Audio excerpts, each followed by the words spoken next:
Wholesaling houses in New York show. I am Michael Pinter, where I teach you how to start flipping or wholesaling houses, or if you're already doing it, how to grow your business. Now, I want to talk about how longevity and experience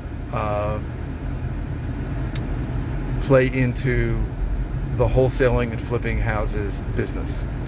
And this is something I've been thinking about lately, and when you look back, right, I'm really finishing up my 10th year of doing this full time, and it's very, very interesting about how certain things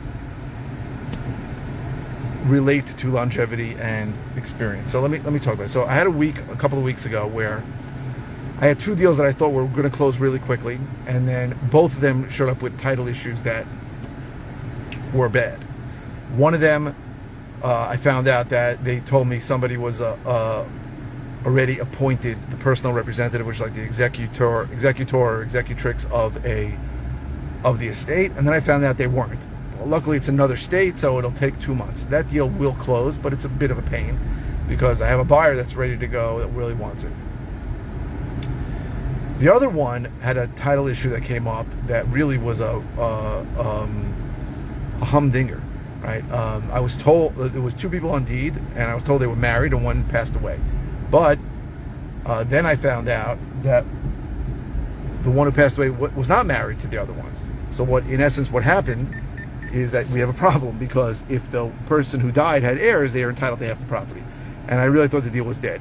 And then after talking to the title company, I realized that they took the property as joint tenants, and that means that the living one really inherits the other one. Very lucky. At the same point, there was a deal going on where I thought it was completely dead. A guy neglected to mention that he owed about $600,000 or $700,000 on a property, and I offered him $3 something, and he said okay. And then afterwards, he goes, "Oh, by the way, I owe, $650,000 on it." So I thought this deal was dead. We put it in for a short sale. We immediately got approved at a price that makes sense. I could not believe it. So you think these things are luck, right? And some of them are luck, right? A lot of what we do is luck. Right? When we market to a list, whether we reach the person or not is luck. I have no idea when somebody's going to answer the phone or when they're not going to answer the phone.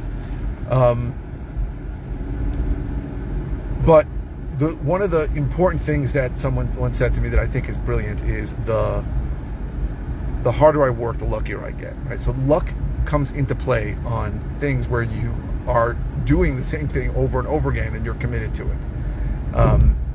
I always, when people used to make the Hall of Fame who really weren't great players, they had just been in baseball for a long time, and I didn't really get it. And now I think I do. It's not easy to do the same thing, even if it's not at the highest level, for a very long time. It's easy to get hurt as an athlete.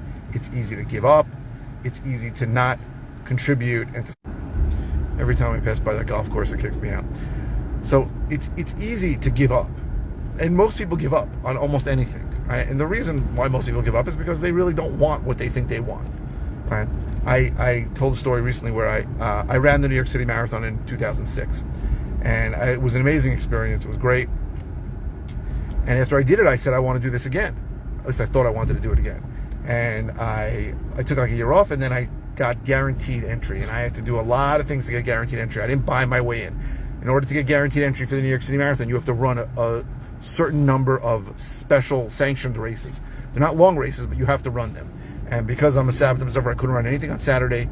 And they had one in Washington, D.C. I literally went to Washington, D.C. on a fast day. A day I wasn't eating or drinking, and I ran. It was a short race. It was only 5K, so 3 miles, and I did not break my fast. But I really felt like I wanted to run the marathon again, and this was my way into it in 2009. And you run it the year before, and then you get the next year. And then I started training for the marathon, and for me, I did long runs on Sunday, and when I got up to 13, 14 miles, I just realized that I didn't want it enough, right? For me, it was giving up every single Sunday in the summer, because I'm exhausted after running, 14, 15, up to over 20 miles. My day is pretty much shot. So I didn't want it enough, and I didn't realize that. And for a lot of people, they don't want it enough. They think they want it. It seems great. Wholesaling looks amazing. House flipping looks awesome. But do they want it enough to put in all the time and all the rejection and all the frustration. And that's not always the case.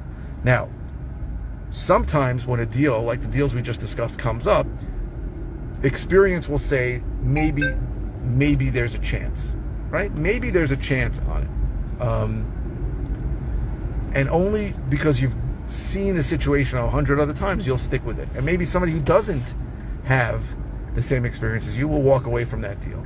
So experience over time combined with perseverance, combined with wanting something a lot, right?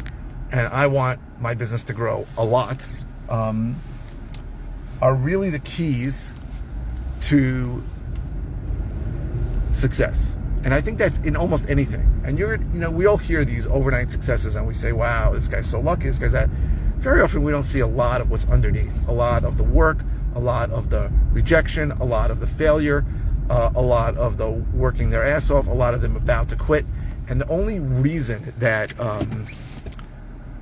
the only reason that they succeeded is because they went through all that. So I think it's important to understand that longevity matters because A, you're going to gain experience from it. B, because you don't stay in something a very long time that's hard to do unless you really want it. And wanting it is the difference. Really wanting something. And these were thoughts that just came to my mind. Nobody asked this question, but when I look at that week that I had a few weeks ago where I really had two deals that were about to drop dead that I thought were going to close right away. And then one looks like it got pushed off, and one is going to close because the title issue wasn't so bad. And then one who I thought there was no chance, I get a call from the short sale negotiator saying you got approved. And then that deal's going to close probably this month. And on some level I go, thank you, God, I'm so incredibly lucky. And on the other hand, I think, well, I've been busting my ass with a lot of short sale deals through the years, and most of them don't work out. I pretty much don't count on any short sale deal working out. I have a deal now where I thought we were going to get the deal really cheap, and then the lender is asking for over $100,000 more than I thought we were going to get it at, and it's not a deal at that number, and it may not close. But if you don't count short sale deals as going to close, you don't get disappointed. So I really think in general, most short sale deals have a very, very low percentage of closing at the price we want. It's up to the lender, right? It's different when you're dealing with a borrower, and you can, if they feel desperate. Lenders don't feel desperation.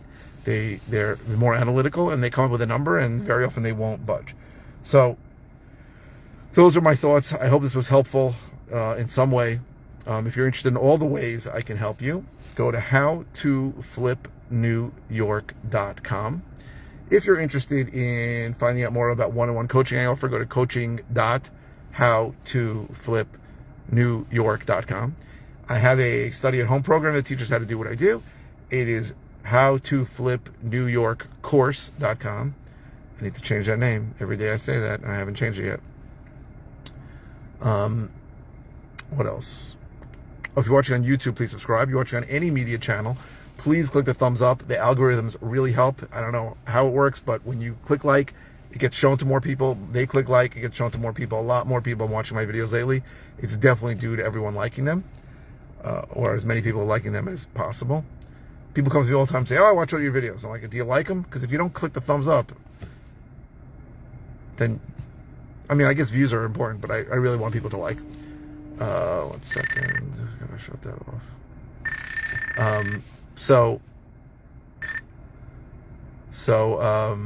I think that's it. Oh, keep the comments coming. I post 5 times a week. I don't always know what to say, so please keep the comments coming. And if it's a simple question, I'll just reply with an answer. If it's something I've covered before, I'll send you links to a video or videos on it. Something new, I'll do a new video on it. So thank you very, very much for watching. Thank you.